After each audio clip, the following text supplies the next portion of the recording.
हुकूमत की जानिब से सरकारी मुलाजिमीन की तनख्वाहों में 35% इजाफा तो कर दिया गया, लेकिन इसके साथ साथ ऐसा फैसला किया गया है जिससे मुस्तकबिल में सरकारी मुलाजिमीन की बुनियादें हिल जाएंगी। जब एक सरकारी मुलाजिम रिटायरमेंट लेता है तो तब इसके आखिरी सैलरी स्लिप की बेसिक सैलरी के हिसाब से इसकी पेंशन मुकर्रर होती है और इस स्लिप के हिसाब से इसके म्यूटेशन फंड भी मिलता है।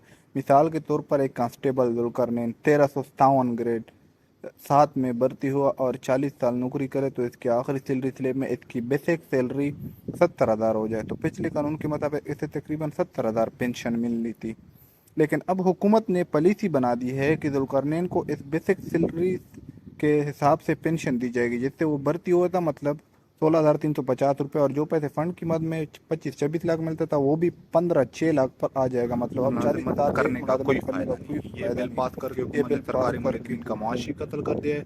खुदारा होश के नाखून ले और हर मुलाजिम अपने एहतजाज रिकॉर्ड कराए ताकि हुकूमत अपना फैसला वापस, नहीं तो कल बुढ़ापे में रिटायर होने के बाद आप खुद को कोस रहे होंगे कि इस वक्त आवाज़ उठा लेनी चाहिए थी। 99% मुलजिमीन को अभी एक तक इस जुल्म का इल्म नहीं। आप सबसे इल्तिमास है कि इस मैसेज को हर इस ग्रुप में शेयर करें जहां सरकारी मुलजिमीन मौजूद हों। जज़ाकल्लाह। हमारे यूट्यूब चैनल इंस्ट्रक्टिव स्टोरीज को सब्सक्राइब करें।